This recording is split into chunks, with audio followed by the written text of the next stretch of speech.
Good afternoon and welcome to Purdue University and the CERIAS Computer Security Seminar. Our speaker today is Mummoorthy Murugesan. He's a PhD candidate working with Professor Chris Clifton. His topic today will be providing privacy through plausibly deniable search. Oh, thanks, Randy, for the introduction. Good afternoon, everyone. I'm a PhD student, and as Randy said, in the computer science department. Here I work with Professor Chris Clifton. In today's seminar, I'm going to talk about web search privacy, how to provide users privacy in web search with a technique called Plausibly Deniable search. Okay, before we start, this small piece of a news article says what Google does with the search queries it collects over time, and does it combine the query logs with other information it has on you. So this is just to show that there's a concern among the public about web search privacy. Okay, in August 2006, AOL, American online company, released the web searches of its customers for basically research studies. The query log that they made public had almost 20 million queries of 650K unique users. So the anonymization they did was to replace the user ID with a random number. Okay, that's what they did. And the query log contained a timestamp and actual user query, and also the URL they clicked after getting the results. It happened that the anonymization they did was not sufficient. A New York Times reporter was able to successfully identify an individual who issued these queries. And some of the queries included 60 single men and landscapers in a particular area in Georgia. And also other queries included many specific information, so that that particular individual was identified by this reporter. What happened after that? It was an unfortunate incident, but it also created a lot of awareness about web search privacy, and the AOL fired the CTO because of this issue, and 2 researchers were forced out because of this problem. Okay, so what are the 2 approaches to handle web search privacy nowadays? So one is through server control privacy. The Google or Yahoo is taking care of the privacy of web search queries. So the first type, the search engine promises that, okay, I'll delete your queries after some time, or I'll anonymize the query log before backing up, after 9 months, after 12 months, etc. This is the normal procedure followed by companies such as Google, Yahoo these days. The other option is to use private information retrieval, in which the search engine will not know what exactly you're searching for. But what's the problem with that? It will affect the advertisement business model we have today, and okay, this solution is not going to work. Okay, so, and also we know that the search engines, they want to keep the query logs for a long time, right? That's what they are doing, and so that's what it's making some of these solutions not practical. Okay. The other type of solutions involve the user control privacy, in which the users will use these tools so that their privacy is protected. So there are a couple of tools available nowadays. One is the private web search from Yale University. It provides a complete package to block any metadata that is sent to the search engine nowadays. For example, you get your results and you click on a particular URL that you want to see. That information is sent back to the search engine, and if you use this tool, that kind of extra information that is sent to the search engine will be blocked. So they will, and also using such techniques such as onion routing, you can hide your actual IP address from the search engine. The second tool that is available, which is known as Track Me Not, it's a Firefox plugin that you can install in your machine. It's going to send out random queries every once in a while, so that the search engines will not be able to figure out, okay, what the actual queries are, what the actual user queries are.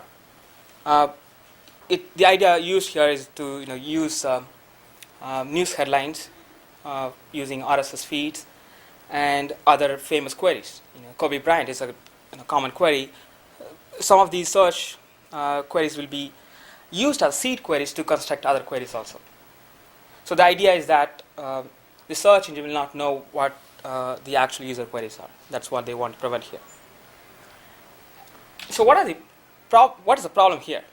You still are releasing your own query. The actual user query is still released to the search engine. That means the user intent is also revealed to the search engine.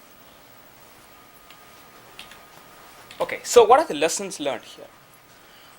The information contained in the queries itself, they are enough to identify the user. For example, ego surfing, searching for your own name. A lot of us want to find out how famous we are, right? So we search our own name to see how many pages we are in, etc. And also looks like people search for SSN numbers and credit card numbers. And also how many times you should have searched Pizza Hut and West Lafayette. You might have done it a lot of times. And this applies to medical condition, some of the diseases you search for, and also many other details that you release in search engines are inherently, they can be used for identifying the individual. The second lesson learned is the fact that the query transformation, they transform the given query to something else so that you get what you want. It's not going to give you the privacy that you want. Okay, so what are the privacy issues here in web search? One is the identifiability. So I give you a query log. Can you identify the individual who issued these queries? That's the first question. Who issued these queries? And you can say, okay, this is John Smith, and I know this is Mummoorthy Murugesan because he searched for his name several times over 6 months, right? So that's an identifiability question. Second question is linkability. The use of tools such as track me not. You send random queries from your machine, and that leads to a situation in which the search engine doesn't know, oh, this query belongs to Mummoorthy, or is it a random query, right? So you have a situation in which you have to map a query to the individual or to a particular identity. So here in this scenario, we're asking which queries were actually issued by John Smith. Okay, these techniques that I'm going to explain today is going to protect the users from the first problem, the linkability. That's the main issue that we're going to deal with. And also you have to realize that this is going to affect the identifiability, the first issue also. Okay, so let's move on to the main technique now. Plausibly deniable search. So you can see there are two terms involved, and deniability. So the users are going to submit not one query, k queries. And we have one more property that, which is called a reversible property, in which any of the k queries is going to give you the same set that you submitted. So you're going to submit k queries, and any of the k queries would have produced the same query set. The additional queries that are included as part of your search query are known as cover queries, or masking queries. And also we make sure the way we build this query set, we make sure that these extra queries, the cover queries, are from different topics, not on the same topic that you are issuing your original query belongs to. Okay, second property is the plausibility. Okay, I'm going to issue not one query, k queries. But what happens if all my other queries, the cover queries, are implausible? For example, Java compiler and Newton Apple. Okay, these are two queries that I'm going to submit to search engine. But what about Java compiler and Motorola table? The second query, the Motorola table, looks like completely randomly generated query, right? So the implausible queries will weaken your deniability argument. So in this Java compiler Motorola table example, anyone who looks at these two queries will say, okay, Motorola table is out of the question. Only Java compiler is actual query. So we need, when you submit these k queries, we need to have this plausible argument across all the queries. So the queries should be equally plausible. Okay, so this is a setup. What happens in the plausibly deniable search. The user original query is Q3, and the user is generating this set of k queries. The set of k queries are submitted to the search engine, and we call this set as a PD query set, plausibly deniable search query set. Okay, once the search engine has the k queries, it could say, okay, I know you searched for Q2. Okay, that's a claim by the search engine. But you can say, no, I could have searched for Q1. Why? Because if I use the plausibly deniable search, the Q1 also gives me the same set, Q1 to Qk, which gives you the deniability argument. You can deny issuing any of the queries there in the set. And also, we have the property that all the queries are plausible user queries, the plausibility argument. Okay, so now we look at what are the characteristics of the k queries in that PDS system. So the first criteria is that we want each query in the PD query set to be a standard query. Okay, if you allow the user to create any possible queries, the spelling mistakes or the way you construct the queries will automatically lead to a situation in which one query will stand out from all the other queries. So you want to have each query to be a standard query. So that is the standardization we do before creating the set. The second is that deniability argument. For any query in the set of k queries, we should be able to get the reversibility. Any one of the k queries should be able to generate the same set, which will be issued to the search engine. Okay. Third criteria is the plausibility and diverse topics. So if one of my queries is related to basketball, and the rest of the queries are also related to basketball, then there is no reason you have to use this technique, right? Because all the queries are on the same topic. So you need to have the diverse topic criteria. So all the k queries should be on different topics. Okay. So this shows the steps in this PDS system. The first step, you create a set of standard queries from a collection of documents. And the second step, you create this PD query sets based on the criteria we have defined. The query should be deniable, reversible property, and also the plausible property. The third step, what you do when a user, ordinary user, wants to issue a query, what do you do? So that's the final step we'll talk about later. Okay, the first step, creating canonical queries. Okay, so what are these canonical queries? Okay, these are the standard queries issued in place of the actual user queries. For example, basketball, NBA, or USA basketball could be replaced by a common query, more general query basketball. And also queries such as Purdue computer science and Purdue statistics could be replaced by a Purdue computer science statistics.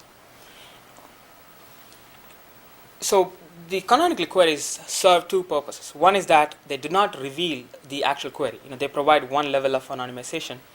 And second is that they replace the original query with a more related, semantically related query. For example, basketball NBA I should replace with basketball, not baseball, right? I want a similar query, and that's what the canonical query should achieve. Because you need to provide the users with the results they want, right? Okay. Now the question is, how do you create all possible canonical queries from a document collection, right? Because what we're saying here is that we pre-compute all these possible queries, and how do you do it? Okay. Let's say we have a document collection, M documents, and from the document collection we create this list of terms, N terms, and with that we can also create this term document matrix where each entry, A, J is the frequency of term I in document J. Okay. Once we have the list of terms, we can create this power set of this term set to create all the possible queries, right? That's a kind of obvious way, but which is not going to work, because for large n, it is impossible to create all possible queries. Okay, the way we create this canonical query is by computing set of seed queries. What are these seed queries? Basically, they are single terms or term pairs that occur in the document collection more than delta times. We can delta could be 500 or 1,000 depending on your construction criteria. So what we are saying is that I know these single terms and these pair of terms occur more than 500 times in the document collection. That means they are significant to significant terms in the collection itself, right? Because they occur more frequently. So this to find the frequent terms, we can use tools such as frequent pattern mining, which are very efficient on the term document metrics. For example, frequency of IBM could be in the document collection could be occurring more than delta times, and also IBM DB2, because DB2 is a product from IBM and jointly occur more than delta times. And also, single terms and the the term pairs are not sufficient to represent all possible user queries. So what we do, once we have the single terms and term pairs, we use a latent semantic indexing to kind of combine together the semantically similar seed queries to form the canonical queries. Okay, so if you don't know about latent semantic indexing, I'll just give a brief introduction here and then move back to the canonical queries construction. It's claimed that the latent semantic indexing is used by search engines such as Google these days. So it's an important IR technique. Okay, basically it's commonly used in IR to create concepts, concepts as in topics from a document collection, so that terms and documents are related to set of topics or concepts. So the way it is done is used by using singular value decomposition. Basically, you decompose the term document metrics to 3 different matrices, so that the product of these gives you A. So the matrix U here gives you the relation between terms to concepts or terms to topics, and also the matrix V gives you the relation between concepts to documents. And instead of keeping, if you look at the size of U, it's n across n, but if you just keep R columns there, it gives you a representation, basically a concept space, which we can represent the terms in a concept space with using only R dimensions instead of m dimensions. So it's a dimensionality reduction. Also, it gives you a way to represent the terms in a topic space. So once you have the representation, you can compare topics of terms in this semantic space. Okay. Now, so we have a way of converting queries to points in the semantic space using this equation. And also note that the number of dimensions here is R, which is very less compared to m, the number of documents. Okay, let's go back to the canonical query construction. So we have the set of seed queries, and you want to create this canonical queries. So for each seed query, you find the other 2 closest seed queries in the semantic space. Basically, what you're saying is that take a seed query, and what are the other 2 top 2 seed queries which are very similar in topic to this particular seed query. So you can use this based on the Euclidean distance between the seed queries to merge 3 seed queries together to form a canonical query. The example here, IBM DB2, it's a term pair which occurs, let's say, more than 500 times in the document collection, and also database which occurs more than 500 times. And in the semantic space, if these 2 are together, that means they are topically related, so we can combine them to create a new query, a canonical query, IBM DB2 database. Okay. So the canonical query representation, the use of canonical query is to one is that you have several seed queries that map to this canonical query, and also the canonical queries are going to act as a semantically related surrogate query for the user query. Okay, so we have a set of we know how to create the set of canonical queries from a document collection. That's the first step. So that's done. Let's move on to the next step. Creating PD query sets. So the way we define the plausible deniable query sets with K queries, we need to have a procedure for creating that set. That's the next step. Okay, so the way we do it right now is to create a static linkage between K queries, K canonical queries. So any one of the queries will give you the K minus other cover queries. So it's basically a clustering problem. You have a set of canonical queries and you want to cluster them so that in each cluster there are at least K queries, and also all the K queries are from different topics, and we have the other criteria that all the K queries should be equally plausible. Okay, so this is a clustering problem, and the first thing is to define this dissimilarity function between any point. That's how we cluster the points together. And the dissimilarity function between queries here is based on three measures. One is the Euclidean distance. So we have the criteria that semantically similar queries are together. They are closer in the semantic space. So we are going to use Euclidean distance to capture that. If they are close in the semantic space, probably they are their topic is similar, right? So in a single PD query set, we want to have two queries which are different in their topics. So the Euclidean distance is going to capture that measure. So second thing is the magnitude. The popular queries will have, popular terms will have high frequency in the document collection, which leads to high magnitude in the semantic space.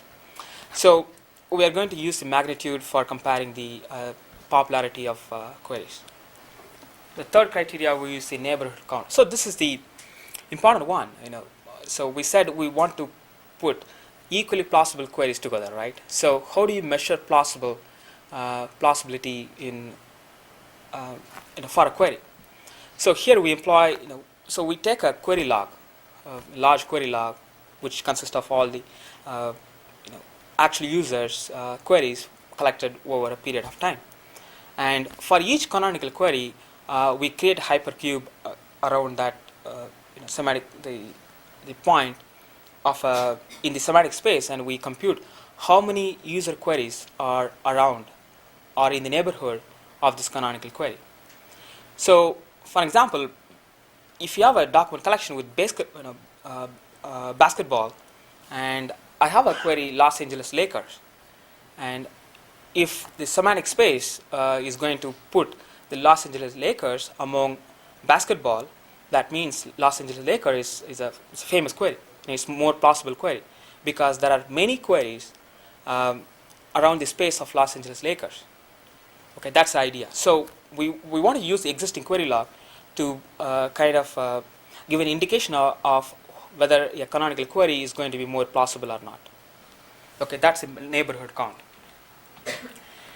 Okay, so the dissimilarity measure, the score, is a combination of three individual normalized scores.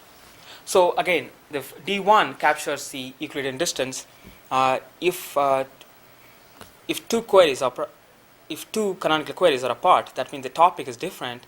We are going to make the dissimilarity as 0 or lower dissimilarity. Again, the magnitude and neighborhood count. Here we want to have the if you look at D3, we want to have similar neighborhood count. In that case, if they are similar, D3 will be 0. That means we have a less dissimilarity if they have a similar neighborhood count. Okay, any questions? Okay, so the clustering algorithm is a simple one we have implemented. It's a simple agglomerative level by level clustering algorithm. So the input to the algorithm is the set of canonical queries and also K, K is basically the number of queries that you issue in place of a single user query. So to explain it, so the very first level you have all the individual canonical queries, and the next level you pair up the canonical queries which are closer based on the distance dissimilarity function we defined before, and you build up level by level. So this is the kind of a pictorial representation of what's happening here. So in the first level you have all the canonical queries, and in the next level you just find the pair of canonical queries which has the lowest dissimilarity score, and based on the same criteria you build on this. You merge the clusters level by level. Finally, it will lead to in this particular case 4 PD query sets. So if k is 4 or less than 4, you can stop here, right?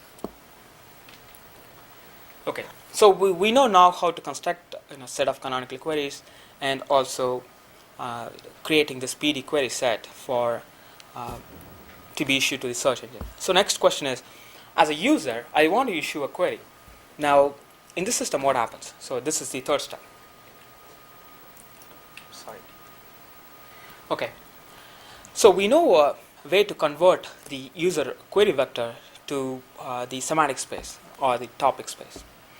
So the formula we have already seen before. And so basically you find a canonical query which is very similar to the user query. It captures what you want. So that's a query you want to issue to the search engine so that you get what you want, and also you get the anonymity, right? So we use to measure the cosine similarity for finding the best canonical query that you want to issue. So we go through set all the canonical queries and find the canonical query which has the maximum cosine similarity. And next step is to find the PD query set that contains this canonical query.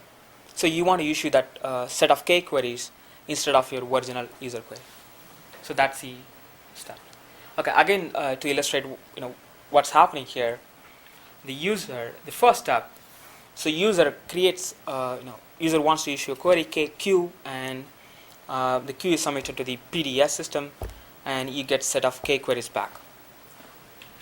All the k queries are issued to the search engine, and the search engine will reply with the results for all the k queries, not one query, because the search engine at this point doesn't know what is your actual query. So it's going to send you results for all the k queries, right? So again, to remark here, it doesn't affect the business model, the advertisement business model here, because the search engine knows k queries and it can supply the advertisement advertisements for each of the k queries, right? So it's not that it doesn't know what you're doing, and it knows, okay, one of the k queries is your actual user query. So the search engine has the ability to send the advertisements for related to each of the k queries.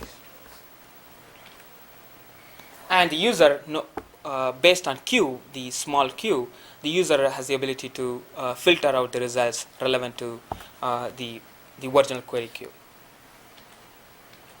Okay, so again, go back to this whole definition of plausibly deniable search. The deniability is because the canonical query already provides one level of anonymity, right? Because you are going to issue only standard queries, not any constructed form of user query. And also plausibility, it's a more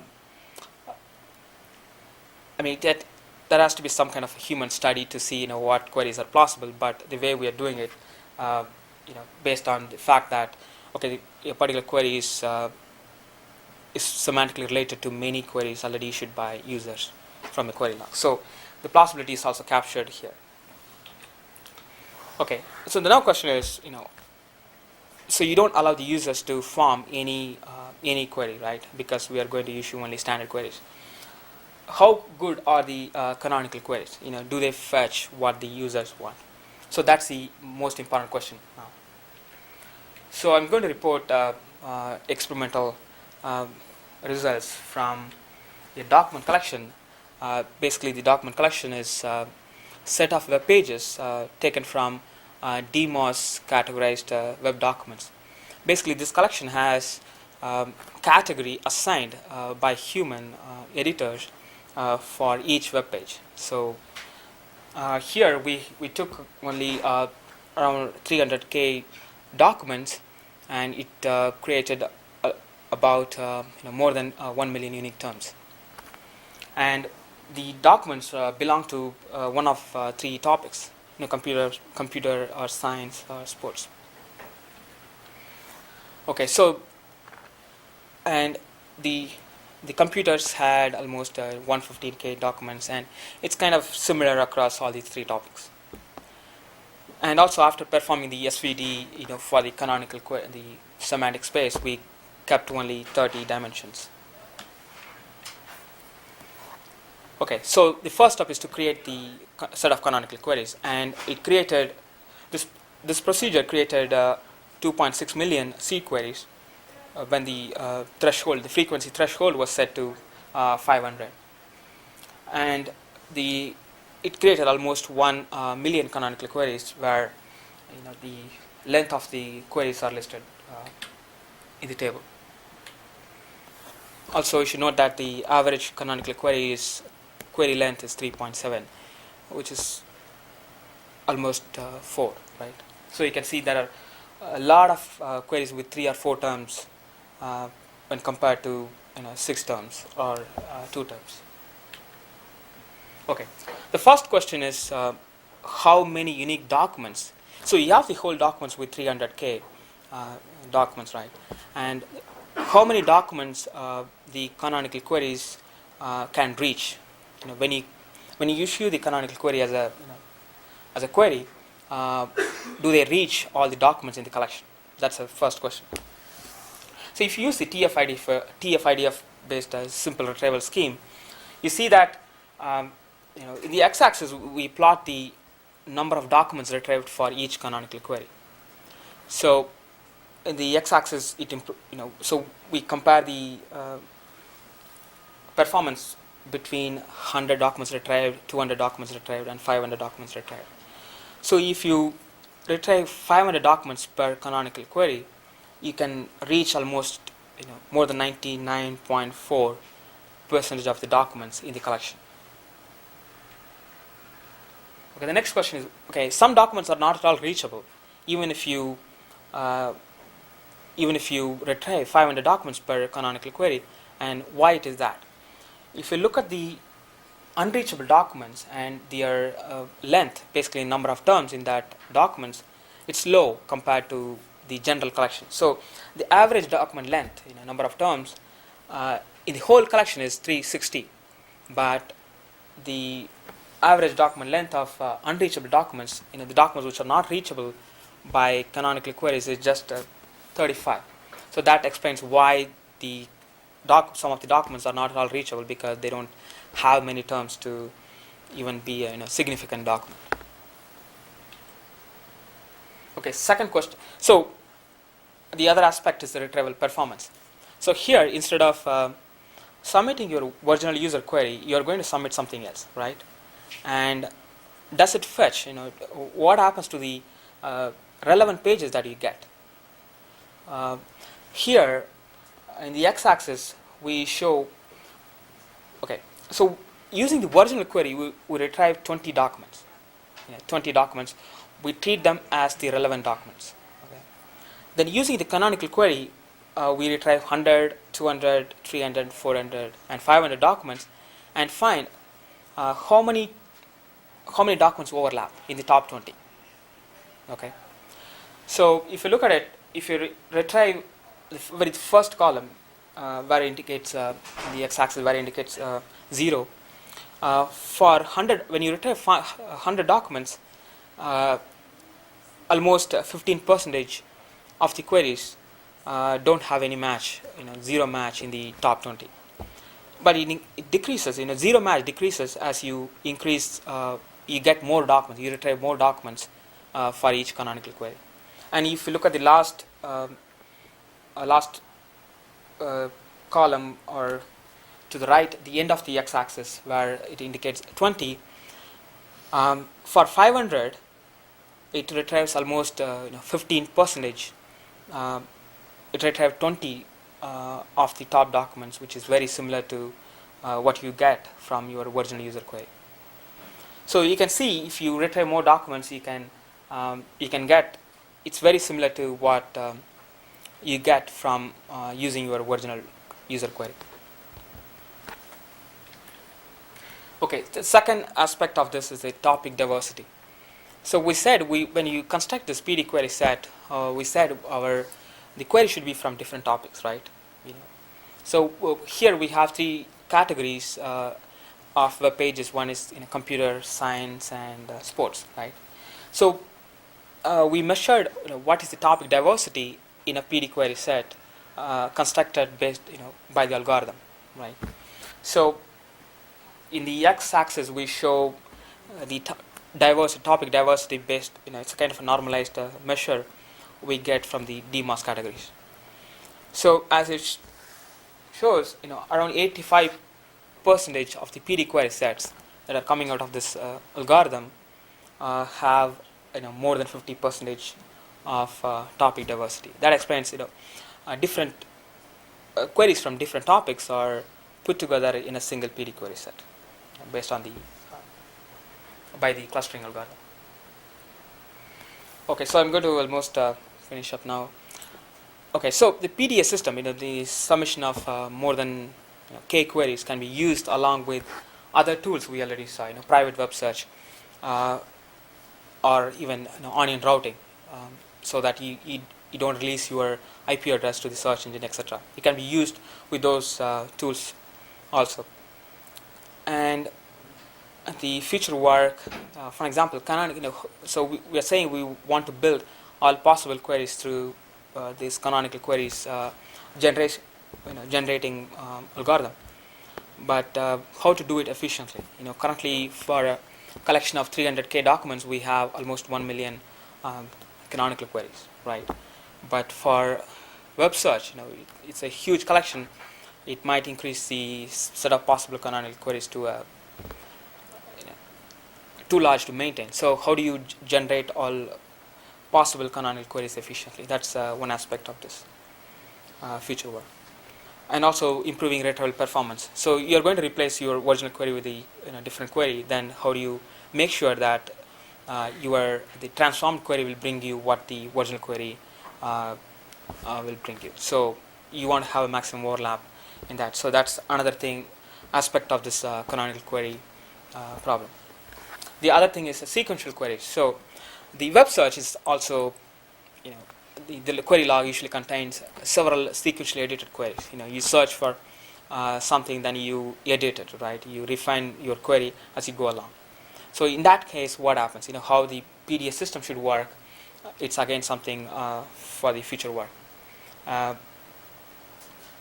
So if somebody takes a look at sequentially edited queries, can they figure out the actual queries even though they are using PDA system? So that's again something that we are working on. Okay, thanks. Any questions?